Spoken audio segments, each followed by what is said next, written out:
The Trousers of Time is actually something I've nicked from sci-fi, and it's a bit like Sliding Doors. You've ever seen that movie where something in your life happens and your life will be totally different if that happened. When there's been times where you've made a massive decision, and sometimes even small decisions, be that you've missed a train or something happened in life when you've made a certain choice to do something. And have you ever wondered what happened if you have done the other thing? So what happened if you hadn't missed that train or hadn't missed that bus or got that job that you really wanted for? And you don't know whether doing X, Y, and Z would actually have done what you think it would have done. I'm kind of a believer there's many different universes out there where you've made that job or you've got on that train.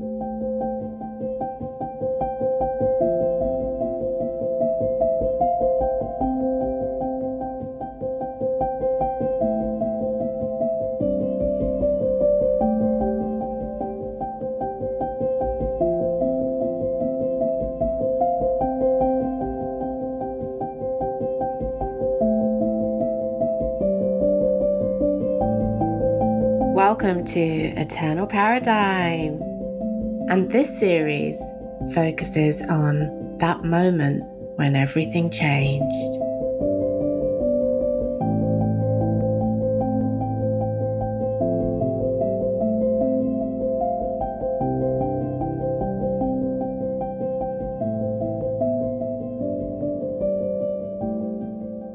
Hello, Simon. Welcome to Eternal Paradigm. I'm so excited to welcome you because you are just a ball of fantastic energy, like super fun. So welcome to Eternal Paradigm, Simon. Tell us, who are you? And also, let us know if you're feeling human today too. Hello, I'm Simon. I am a rapid transformational therapist. And do I feel human? Yeah, I suppose if human is just getting on with life and going from there. I mean, I listen to Radio 2 quite a lot, and Jenny Vine does a whole thing on what is human and her speakers on there. It's always really interesting to listen to what other people's version of what is human is like. I think as humans, we are all different. So what may be classed as being human to one person is very different to what someone else may class as being human. We all have our own idiosyncrasies. We all are able to go on. But yeah, I am feeling my human today, if that makes sense. Okay, this is a human energy that I absolutely love. And there are two things that kind of come up for me. Firstly, I'm going to ask you to talk about the Trousers of Time. Okay. I mean, because when you hear this, people, you will understand why. And you are the creator of the Jam Jar of Joy. Okay. Yes, no, that's what it is. You've coined it as that. I'm telling you. Okay. So there's two things there. So the Trousers of Time is actually something I've nicked from sci-fi, but it's something that really resonates with me. And it's a bit like Sliding Doors. You've ever seen that movie where something in your life happens and your life will be totally different if that happened. So, for example, in Sliding Doors, the lady misses a train and her life goes off in one way and then the life goes another way when she gets on the train. And what's interesting is by the end of the movie, those storylines actually reconnect. They've gone through different ways, but they actually reconnect right back at the story, right back at the same level, and then in the same way. So the Trousers of Time is basically when there's been times where you've made a massive decision, and sometimes even small decisions, be that you've missed a train or something happened in life when you've made a certain choice to do something. And have you ever wondered what happened if you have done the other thing? So what happened if you hadn't missed that train or hadn't missed that bus or got that job that you really wanted for? And I'm kind of a believer there's many different universes out there where you've made that job or you've got on that train. So there's lots of different yous doing lots of different things. And I think we are sometimes too far thinking about that we don't think about now. Those trousers, that universe is gone. And what we've got to make now is make the universe that you are in and that you are doing. And I think with doing RTT, as you know, when you go back and you aggress yourself and you find why you make your beliefs and how you make your beliefs, it's really interesting to know that you could have been different, but you've got to make the best out of who you are and what you want and today rather than thinking about the past. I love that. I really do. And it works on so many levels. It works on our beliefs. It works on an energetic level. It works in how your brain functions. It's those key moments, those critical kind of junctures, points, choices, and decisions that then result in different actions. Something for me to think about. But go on, you were going to say? It's one of those things where you can't think about it now because you can think, oh, if I'd done X, Y, and Z, this is what happened. And you think, well, you didn't do X, Y, and Z, so you're now in here. And you don't know whether doing X, Y, and Z would actually have done what you think it would have done. So just live in the now, live in what you're doing. And I think what RTT has taught me in the year or so that I've been doing it is that we have so much internalized that we don't realize is there. I mean, it's great when you listen to Marissa and you look at the subconscious, and I now describe it as a computer, and that you have this computer storage area, and we know, I've done it before, you put something on the hard drive, you name a file, and you go, I'm going to remember where that is. And 2 weeks later, you try and find that file, and you have no idea what you called it. You have no idea where it is, and you desperately need it. So what you do, you restart. You go, oh, I can't find it now, but I'm going to restart what I'm doing. And that's a bit like our brains, where you hide things where you go, I mean, I'm 40. I'm not afraid to say that now, but I can remember a whole load of pop songs. You tell me a Spice Girls song, I can sing it word for word. You asked me what I did yesterday, I couldn't tell you. Okay, do I get to put you on the spot now? No. Are you offering to say? Oh. Absolutely not. But it's one of those things where your mind works really strangely because you can remember, you hear, we do subconsciously have songs that remind you of something. I remember I was lucky enough in my 20s to go over to Latvia as a student and spent 6 months out there, beautiful country.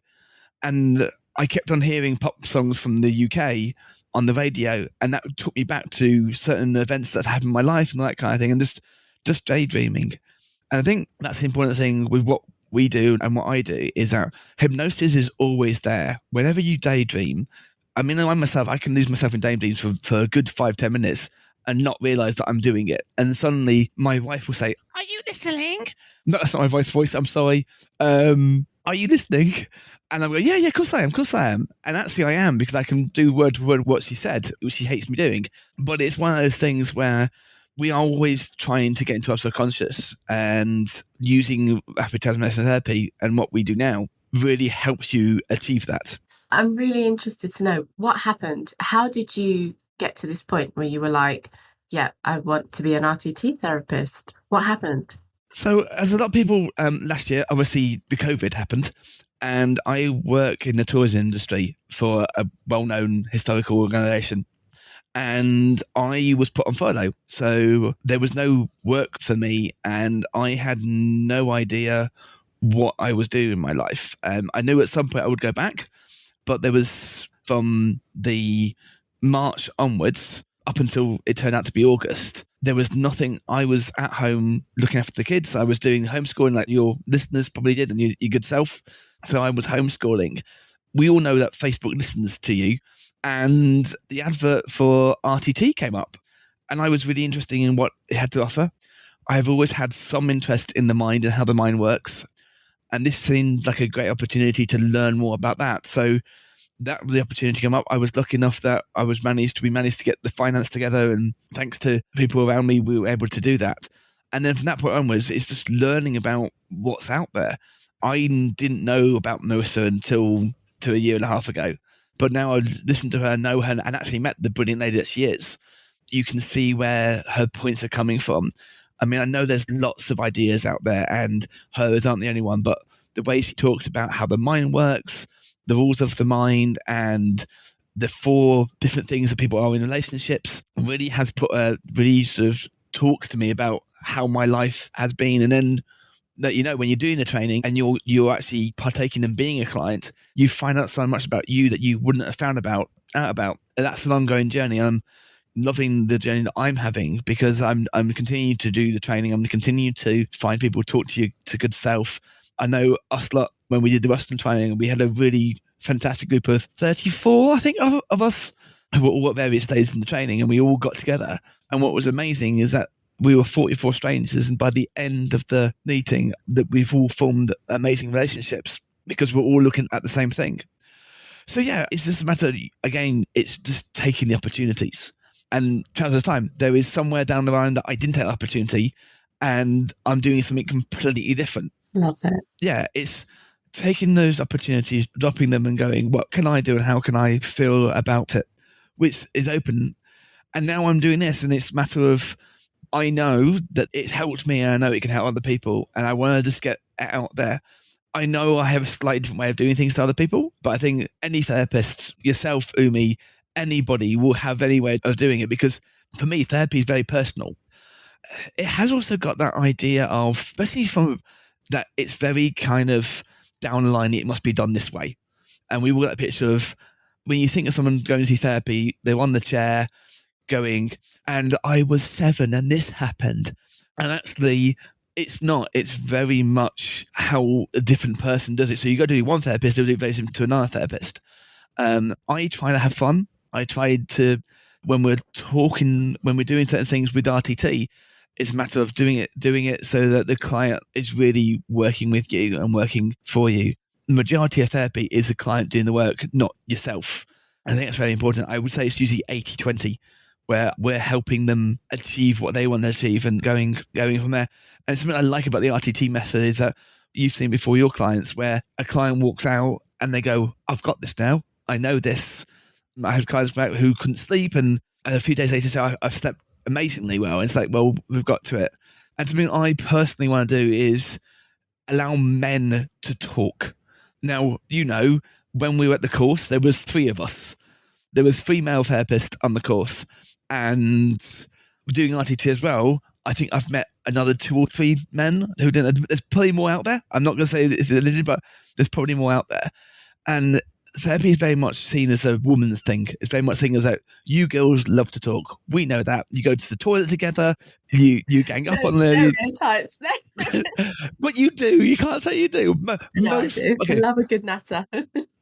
One thing you can, when you're at a nightclub, in the good old days when you're at a nightclub, you can see the girls going to the toilet and they spend hours in there talking, and you go, what are you doing in there? I didn't even go to a club. I was in a restaurant, and I literally just started talking to people on the next table, on the other table, and my husband was like just nodding his head as if to say, okay.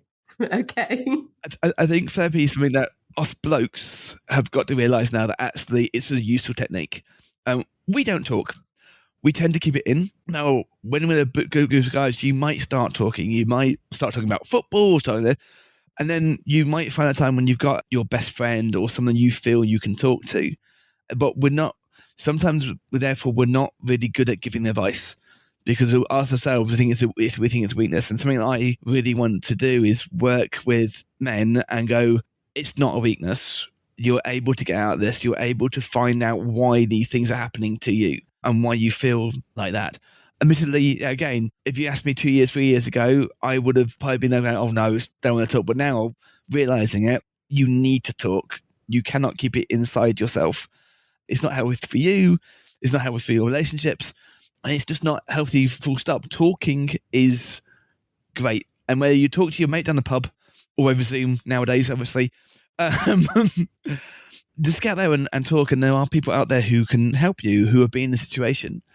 We're talking about being human. We are all human. We all don't think that what's happened to you is unique, because your mate may have had it, your friend, your family, someone you know has had it happen to them. Sometimes the relief when you talk to somebody, you think, oh, so it has happened to you. Great. Let's share those experiences from that. Yeah.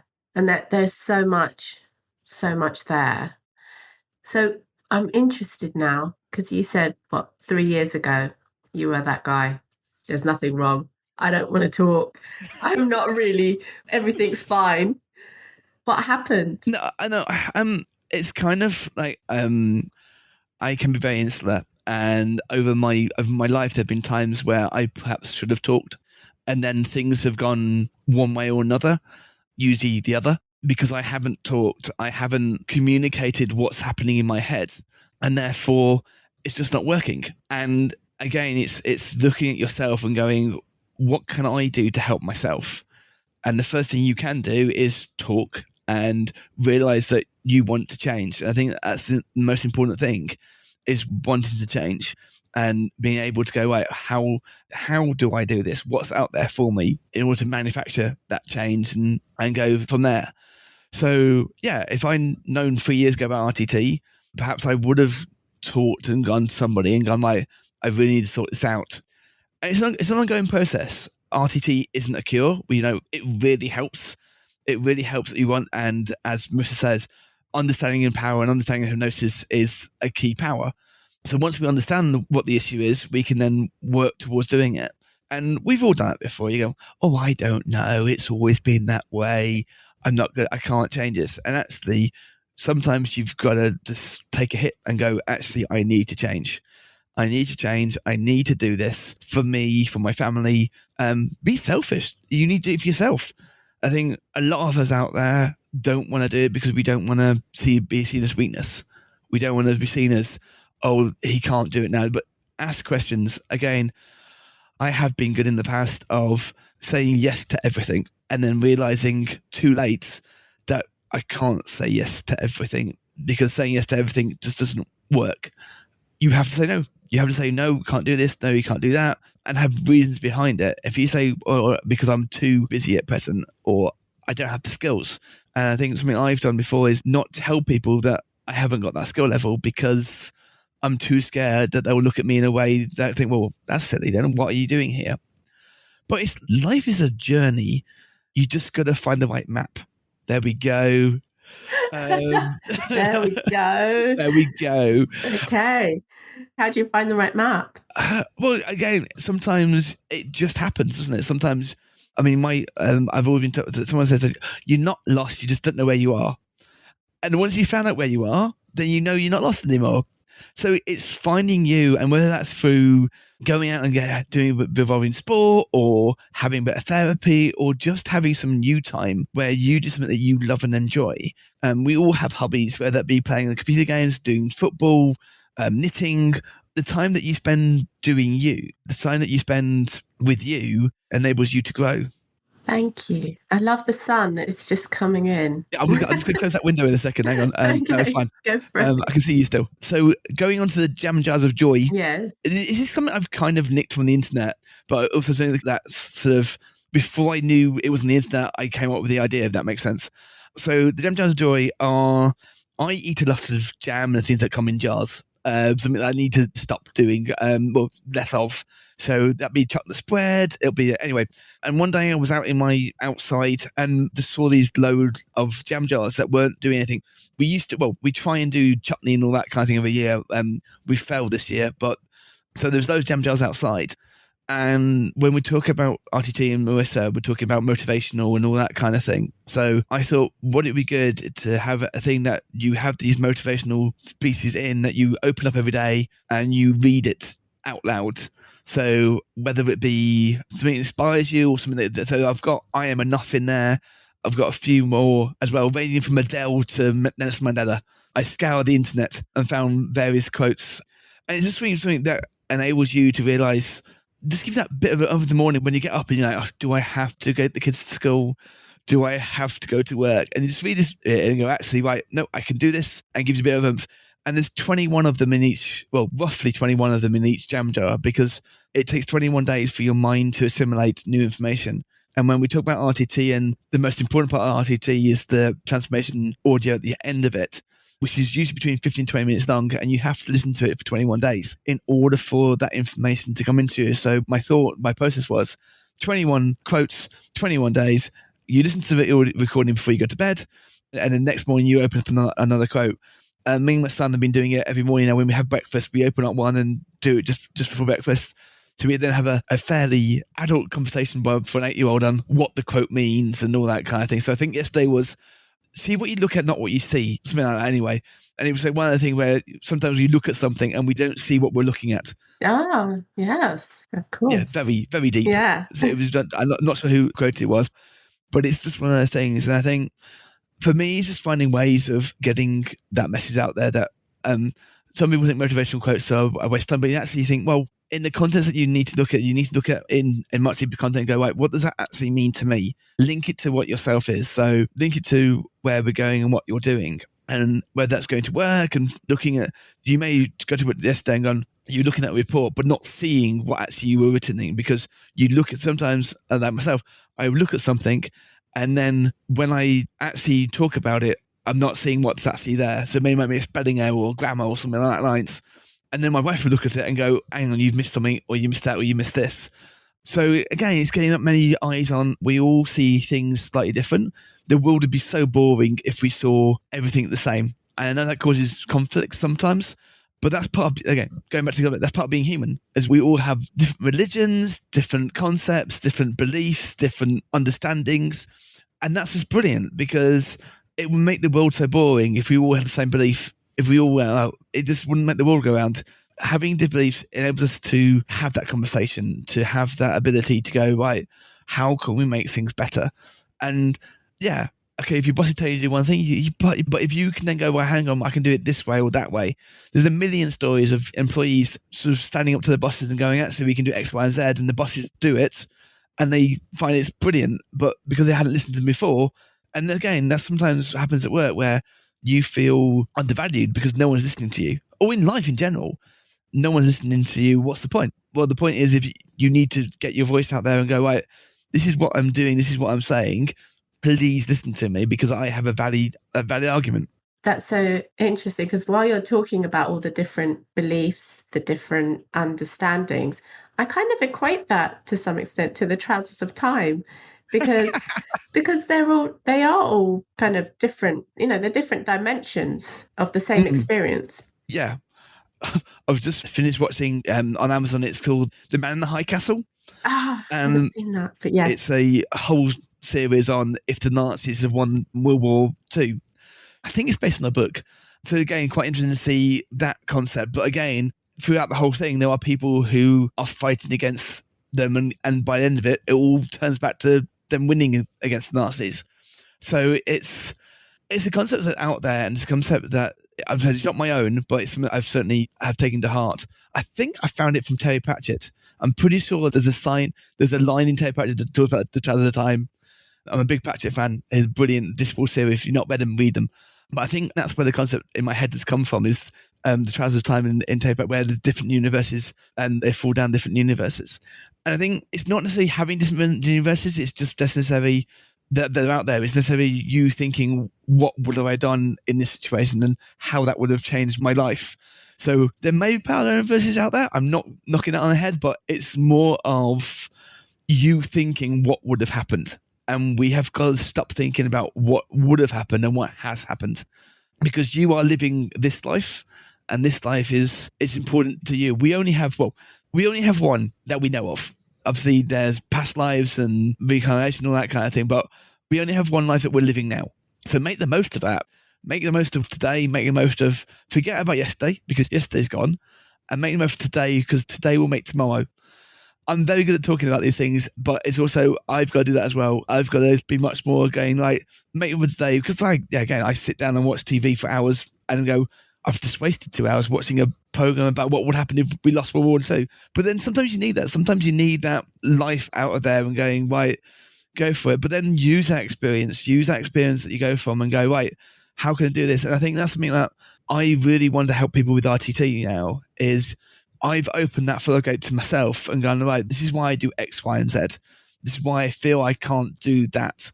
And then so, as Mr. said about looping thoughts, I can't, therefore I won't, therefore actions as well. There's a whole circle. And I think it's really important, because we do have that looping thought. You say you can't, therefore you won't, therefore you don't achieve, therefore you go back to I can't again. And it's something that I'm trying to teach my children. It's like sort of, can't isn't in the dictionary. You cannot find can't in the dictionary. It's not a word.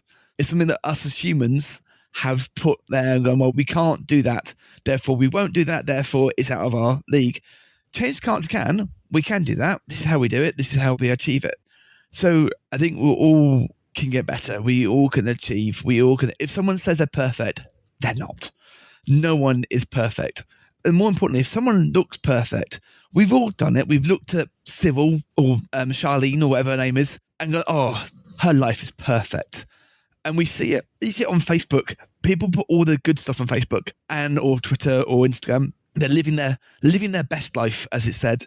And that's when you look into it, they're not. They're miserable, they're cold, but the image they give out is one of, I'm achieving this. And that's if you go into more detail, if you look at them, they've got their own insecurities, they've got their own things that they're not showing on the outside world. So you can never know by looking at somebody what's going on inside of them. I think that's really important. And it's really important now as humans, in the way that we are now, is just asking the question of, are you okay? And sometimes not taking oh yeah, I'm fine. I'm really good at that. I'm fine. I'm fine. Everything's fine when it's not fine. But if someone's asking you, they're only concerned. They're only going, what's going on and seeing what's happening in your life. So yeah, are you okay? It's always to say no. Because if you say no, sometimes people go shocked and go, oh, I thought you were okay. Well, tell me more.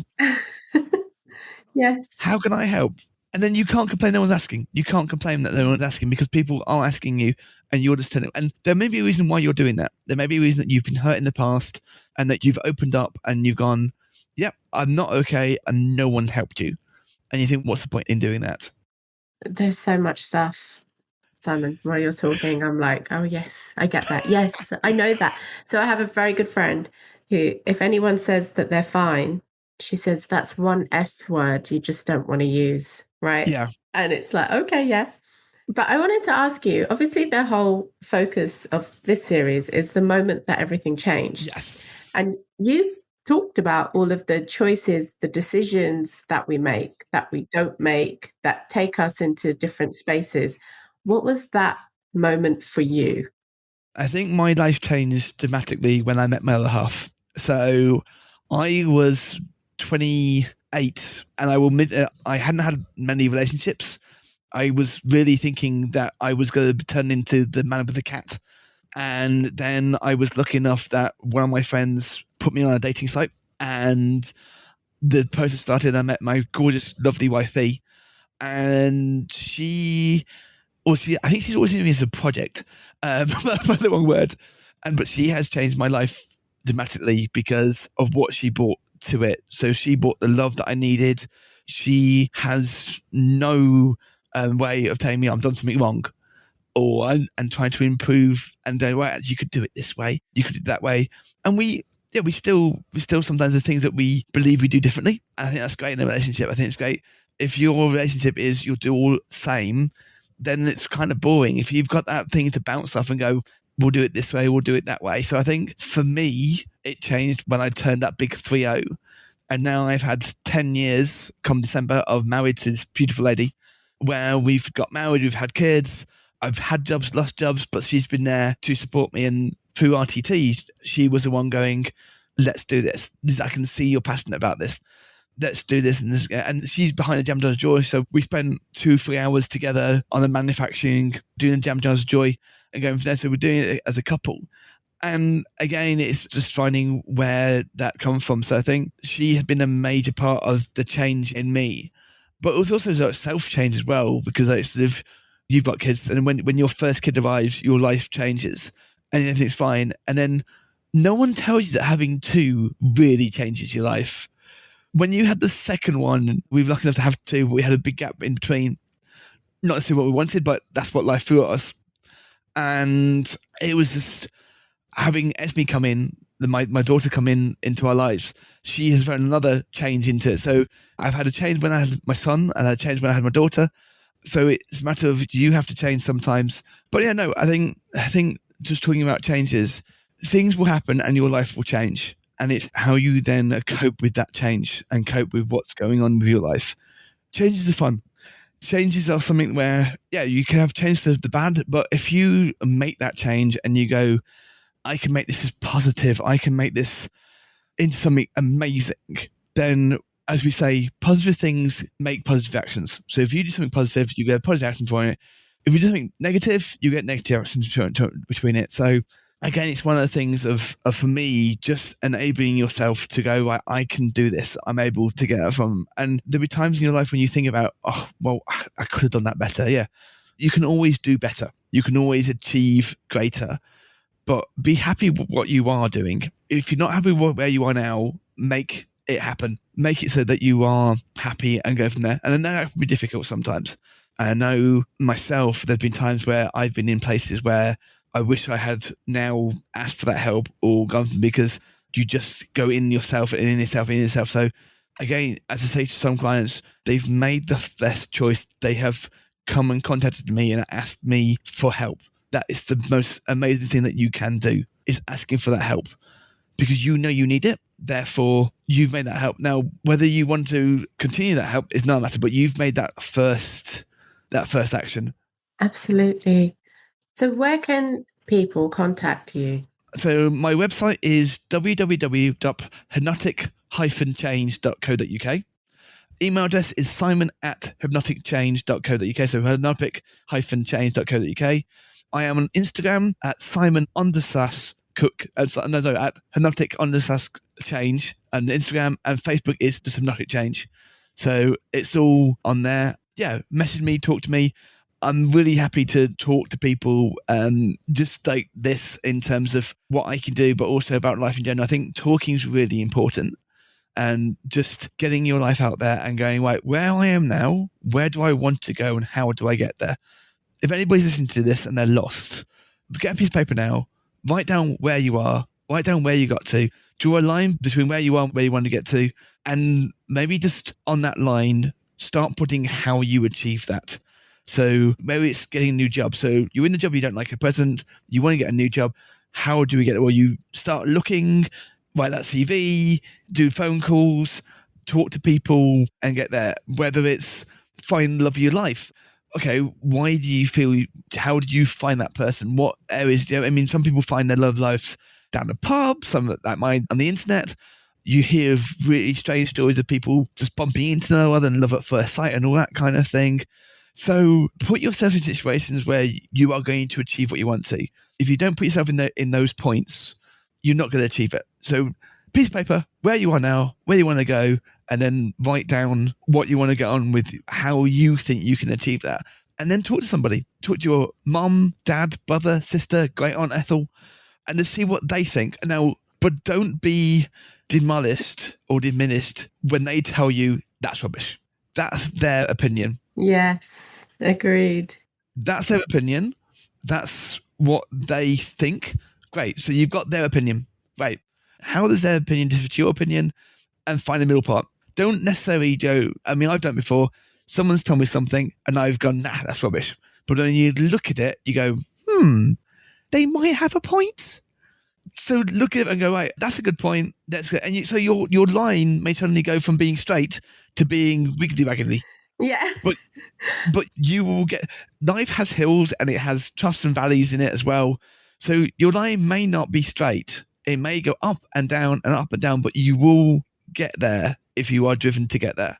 And I think it's just finding that thing, putting fuel into your engine and going, right, let's get this doing it, and just going for it and enjoying it. But yeah, if anybody wants to do that, let me know, because it's something I've just thought of doing that line, but I think it's something that it's really important to do. Yeah, I agree. So I love the fact that you said that your lovely wife sees you as a project.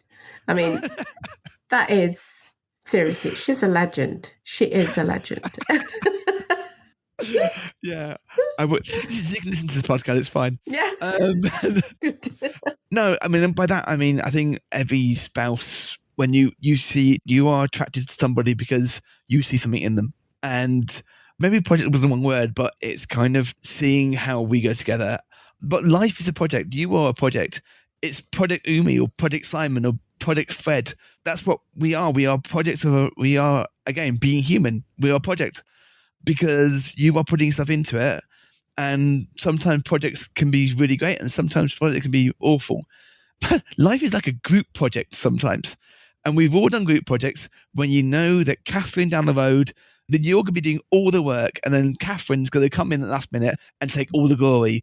When you're working with those groups, there's one who does all the work, there's one who does nothing, there's one who comes in the last minute and doesn't, and there's someone who stays quiet and slowly gets involved. And I think that's, if you think of your life as a project, there are people in your lives that have been there. People have come in as a group project, they've been in your life and they've then gone, they've vanished, or they're on for the ball. But you are the project manager of your life. So you have that control. There will be some people, directors, who will come in who will try and change that. But again, they are just trying to do best for you, for what you're going on. Thank you for joining me. Thank you. It's always interesting to hear you. Thank you.